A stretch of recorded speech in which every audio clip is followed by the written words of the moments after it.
people them. I want to listen to it. Every drop of it, because as we say, it going to shake your foundation. Make sure you have your Bible beside you. If you're a Christian, because this is for the Christian them. Because say sometimes we do some program just for Christians. Yeah, just for Christian, we do some program just for the Christian them. So here we go now. Hello, I'm Derek Partridge. Because of the nature of this program, we felt that it was important for me to tell you a little about my background. I've been a journalist, author, TV reporter, news anchor, and talk show host for some 30 years in England, Rhodesia, and the United States, where I was a news anchor with Financial News Network, hosted Law in America, and Emmy Award-winning PBS specials.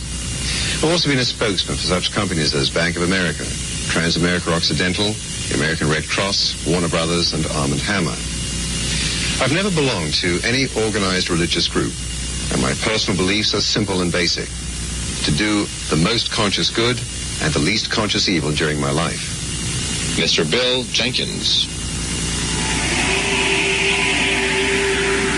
Man's religions, all from the very beginning of recorded time, even into the pre-Cro-Magnon days, is filled with symbolism and traditions. As he tried to do something to put himself right with forces greater than he, his creator. Could have been a fire, or a cloud, or a mountain. As man became more sophisticated, he became more sophisticated in his concept of really what that power was above him. But with all of those traditions came symbolism. Symbolism for Judaism and Christianity is this: the Holy Grail, filled with wine. Or was it blood? To find out more about that symbolism, let's go to Barbara Walker's book, A Woman's Dictionary of Symbols and Sacred Objects, to find out about the cup. Symbolism of the cup is complex, beginning with matriarchal images of the womb vessel and passing on to its patriarchal replacement, another kind of blood-filled chalice of resurrection. The cup remained. The blood was masculinized. The womb's life-giving moon blood was reinterpreted as the blood of a male who naturally had to die to produce it, because men never could learn the female trick of bleeding without injury, though it wasn't for lack of trying. In dying, the male victim became a savior whose blood was supposed to give rebirth, just as mother blood used to do. Symbolism. Symbolism in all of our religious life. But the ancients were right, those that predate even Judaism and Christianity. There is something about having a proper relationship with forces greater than you. Today we'd say there is something right about having a proper relationship with the creator of this universe, our creator. Many believe that there is a piece of that creator who is a part of us, that we need these learning experiences to become more godly, that our nature, character, and personality is naturally the same nature, character, and personality as the one who created us. Now the question is, does that come in myths? Does that come to you through traditions, ritual, rote? Or does it come through doing? Really wanting to be that way. Not doing it out of fear. Not doing it because someone told you that if you do certain things, that you will be very godly. That you will be actually fulfilling this great need, which is a part of all of us, and that is to have a right relationship with that force greater than us, the Creator, God. Let's look at this symbol of Christianity, the cup filled with wine. It had its origin in Christian history when Jesus had the Last Supper with the disciples, and he told them that this cup, which was filled with wine then, represented his blood, which was given for the salvation of all mankind. Here again, the masculine giving his blood, whereas the woman can give her blood without hurting. Traditions, symbolisms. Is there anything magical, really, about a cup of wine? Later on, the Grail, or the cup itself, took on great new powers and became known as the Holy Grail, and it was what caused the Crusades to go down and search for it. It's magical wonders. Really. Are we looking for magic when we look to try to improve the quality of our spiritual life? Or are we using tradition and ritual and rote as an easy way out from doing the very hard task of being a loving, caring, godly person? It takes determination. It takes will. It takes desire. And it takes understanding. Do you get that understanding from reading books of myths? Do you get that understanding from reading the story of Jesus, which sounds almost like the story of Krishna, which sounds almost like so many others, as you'll hear about here? Or do you get that understanding from an inward knowing, from the very spiritual voice that you have within you? We're talking about your spiritual involvement, your spiritual growth.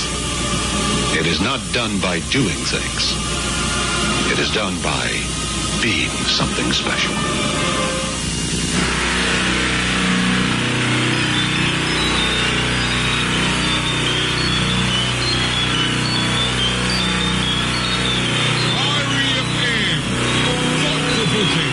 Always smoking. Lyrics like a bazooka. You are listening to Mutabaruka. In this program, we're going to deal in verifiable facts, something that cannot readily be found in most aspects of most religious beliefs. Every one of the world's thousands of different religions claims to represent the only truth, which of course implies that all the others do not. So if you have chosen to be, or through parental upbringing or school education, became a believer, how can you be sure that your particular faith is the right one? Okay, let's suppose it is. Well, that would then make everyone else in the world sinners. But on the other hand, if your faith happens not to be the correct only one truth, then that would make you a sinner, wouldn't it? And if you're a non-believer, does that mean that you will have to pay an eternal price for your non-belief after your death, just because you didn't believe? After centuries of human existence, no one has ever yet come back from the dead with incontrovertible proof that there is anything beyond death, which also means that countless thousands of people who have spent their lives preparing for the next life may just have been wasting their time. And even if we suppose that there is something after death, as no one knows exactly what it is, how can you possibly prepare yourself for an entirely unknown situation?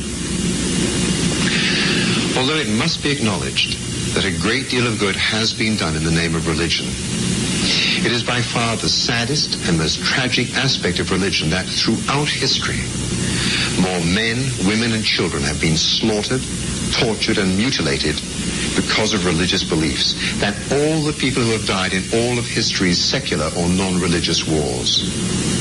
Even more sadly, in today's supposedly enlightened age, the slaughter, the torture, the mutilation, and the deprivation of basic human rights continues unabated.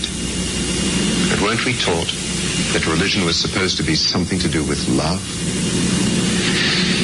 Despite this, there are still those who will argue that religion, regardless of its origin or credibility, serves a valuable and benevolent purpose in society because of the underlying teachings about being a godly or simply a good person. Again, sadly, the facts contradict this view. As in most countries where religion is widely practiced, there are more social problems and more crime than in many other countries where the practice of religion is less common. So the equation that being religious equals being a godly or good person is a long way from being universally true.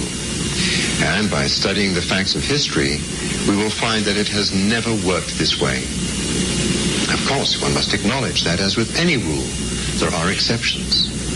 But the godly or good persons are distinctly in the minority compared to all the evil that has been committed and continues to be committed, all in the name of religion and God. Consider just a few historical examples. The Crusades, the Spanish Inquisition, the slaughter of Christians in Rome's Colosseum, the Catholic massacre of the Huguenots in France, the burning and drowning of witches at Salem, Massachusetts, And then today, Arabs and Jews continue to kill each other throughout the Middle East. Catholics and Protestants murder each other in the streets of Northern Ireland. Hindus and Muslims assassinate and massacre each other in India and Pakistan. And Christians and Muslims decimate each other in Beirut. As religion is the cause of all this slaughter, religion cannot possibly be the solution. It is not only murder and torture. How about the daylight robbery and extortion through implied threats and induced fear of your money by self-centered, corrupt, and sex scandal-ridden televangelists? These people, with their artistically groomed and moussed flowing locks, their fashion designer clothes, I'm talking about the men, and the women with their thick makeup, garish lips, and false eyelashes. Have you ever seen such vanity? And religion is supposed to espouse humility. What we will now offer you are facts, not fiction, myths, fairy tales, and allegory. However, as is often the nature of facts, they will probably be very uncomfortable for many people. They will undoubtedly shock and anger some of you, as they will challenge age-old beliefs and the very basis of the religious belief system on which you may have based your whole life. But these facts cannot possibly be as shocking and ungodly as the death, destruction, robbery, and suppression of truth that for centuries has epitomized the practice of religion.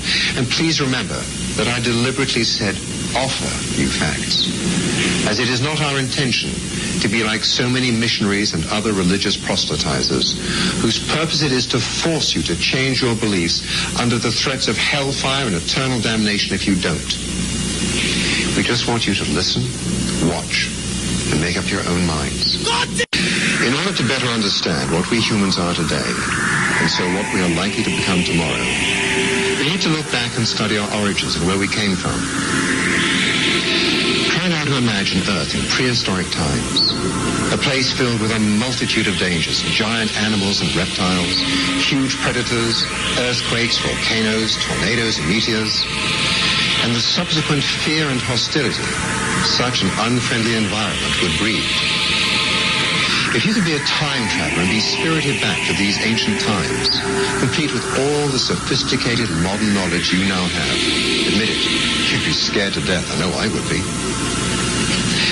Now try to imagine what it must have been like for these ancient people, totally devoid of all the knowledge we now take for granted about the awesome forces of nature. A volcano erupts, destroying everything in its path. The sky reverberates with thunder as a violent electrical storm hurls thunderbolts to earth, which start fires. Tornadoes sweep people, animals, and trees away into the sky. The earth opens up and an earthquake swallows a village in the twinkling of an eye. Pretty scary stuff, still is today. But try and think of it as if you had absolutely no understanding of these natural occurrences at all. Then at night, gazing up into those fearsome skies filled with infinite numbers of stars, not to mention shooting stars, without having the remotest idea of what they were. I slept in the desert at Petra in Jordan. The stars are not above you. They surround you like a giant canopy, and in the crystal clear air, you feel as if you can reach out and pluck one from the sky. However, lacking any form of scientific explanation, is it any wonder that these ancient peoples created a myriad of all-powerful nature gods and the countless myths that surrounded them? The gods which have been worshipped and sacrificed to for thousands of years since. For example, it was the mighty Thor who, when angry, struck his anvil with his hammer and created thunder. And the same Thor who, from his abode in the clouds or heavens, flung his lightning bolts at the terror-struck mortals below. If, alone in the dense forest, you, hardly surprisingly, felt fearful, and you sensed the presence of an unknown threat, well, that had to be the forest god, Pan, from whom we get our word panic. And at night, when it became cold, dark, dangerous, and downright frightening, without a convenient and comforting light switch, who else came out to rule but the fearsome Prince of Darkness? Then came the dawn, and with it light, warmth, and new life. And who brought it, and in so doing defeated the Prince of Darkness? None other than the sun, which became became known as God's Son, the light of the world. Human beings are the only creatures capable of the process of logical thought, of imagination, and of questioning everything around them. In fact, the very evolution of humans has been dependent upon our ability to seek, find answers, and adapt. However, a small weakness has been that if a logical answer was not readily available, human imagination often invented or created suitable and at least temporarily satisfying answers, such as the very basic need to have a reason to explain our existence, and the equally important need to feel that life must be for some purpose, and that it cannot simply end at death, but that there must be something beyond. This remains as true today as it was for ancient man. Consider again how little ancient man knew compared to us. In order to create some livable with explanation, gods and myths had to be created. All questions require answers, real or created, so that we can get on with life. So perhaps we can also understand why people sometimes killed or sacrificed other human beings to satisfy or placate the angry gods of nature. For example, to try and stop Thor from hurling a thunderbolt specifically at you. At the time, man didn't know any better. Supposedly today, we do know better. Sometimes you, like me, may wonder if we really do. Despite the existence of many larger and more powerful creatures in the jungles, man became and remains today the undisputed ruler of the earth for one simple reason: his mind. To make the closest analogy, we are both smaller and weaker than gorillas, but our minds are considerably more powerful and sophisticated. And yet, we continue to shed blood today, perhaps even more than before, and still in the name of the same god or gods and the same myths. Haven't we learned anything? Ancient man had to contend with countless areas of ignorance, which over the centuries gave way to informed enlightenment, with just two glaring exceptions. We still persist in the ancient ignorances of religion and myths, two words which have one definition in common. They are both nothing more than beliefs. Look at it this way. Would you consider running your business according to an instruction manual written some 3,000 to 4,000 years ago, and then translated 20 or more times before you read it? I very much doubt it. Yet many of us unquestioningly base the entire conduct of our lives on just such a manual, a collection of stories called the Bible. It is not merely having a superior mind that has allowed man to rule or dominate the earth, but by using it to create the ever-increasing array of technical wonders, sadly all too many of which are devoted to the sole purpose of destroying fellow man. That mind has not really changed much over the last few centuries, but because some brave people refuse to accept invented, convenient, or expedient answers, such as the earth being flat. You know, it was once religious heresy, punishable by death to believe otherwise. And instead they continued to question and explore until such time as a logical and provable answer could be ascertained. Because of that, we have been able to progress from caveman to modern man, but still with the previously noted and glaring exception of religion, where we still stubbornly cling to unproven and unprovable centuries-old myths. Moreover, many religions tell their followers not to think, but to blindly follow their moral dictates, just as soldiers are drilled not to think, but to blindly follow orders. Isn't it strange how the orders issued by both religious and military leaders are often exactly the same? Go out and kill some of your fellow human beings. And both of them justify their killings in the same way, as being in the name of God. Surely our inbred, unique ability to think and reason was intended to be used to its fullest extent and capacity. So why the exceptions of religions and the myths on which they are based? Religions which still set out to keep people in ignorance.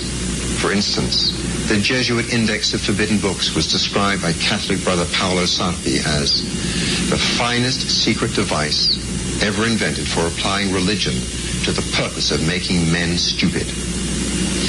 Religion which caused Cardinal Gaspari Contarini to state, "I cannot hide my indignation that some of the most illustrious Catholic cities are tainted with moral plague and loose ways to such a point that many monasteries designed to shelter virgins have now been turned into brothels. Can there be anything more abject and infamous?" Religion which caused Archbishop Marcel Lefebvre to comment in 1977, "The Church is full of thieves, mercenaries, and wolves." Religion that, as reported in Time magazine, Catholic institutions have recently paid out some $300 million in the United States in settlements of cases where priests have been accused of sexually abusing underage boys, and there is no end in sight to other pending cases. Notre Dame philosophy professor Ralph McInnery said, "We, the Catholic Church, could be sued out of existence." Religion where in Saudi Arabia they have a special religious police force to enforce religious laws, and where religious leaders this year called for the execution by beheading of 9 women whose dreadful crime was that they actually dared to drive cars, and where the same religious leaders also wanted to behead every man who did not wear a beard, the purported crime of secularism. Religion where, according to Reuters, a resident of an ultra-Orthodox quarter of Jerusalem was excommunicated by his local religious court for the sin of possessing a defiling and disgusting object, a television set. I could go on citing examples like these for hours, but I'm sure you've got the idea. If this is what religious beliefs can lead to, violent intolerance and murderous behavior that would simply not be tolerated in any normal, non-religious society, I wonder if I could be considered guilty of what is termed British understatement if I were to suggest that maybe, just maybe, something might be wrong with religion. But rather than even hint at an answer, I would rather you form your own opinions and draw your own conclusions as you watch what follows. If there is an answer, or a truth, surely it should not be based on myths, thousands of years old, myths which have caused so much death, suffering, and intolerance. There must be something more positive and benevolent than religion's enslavement and brainwashing of its followers with fear and threats of eternal damnation.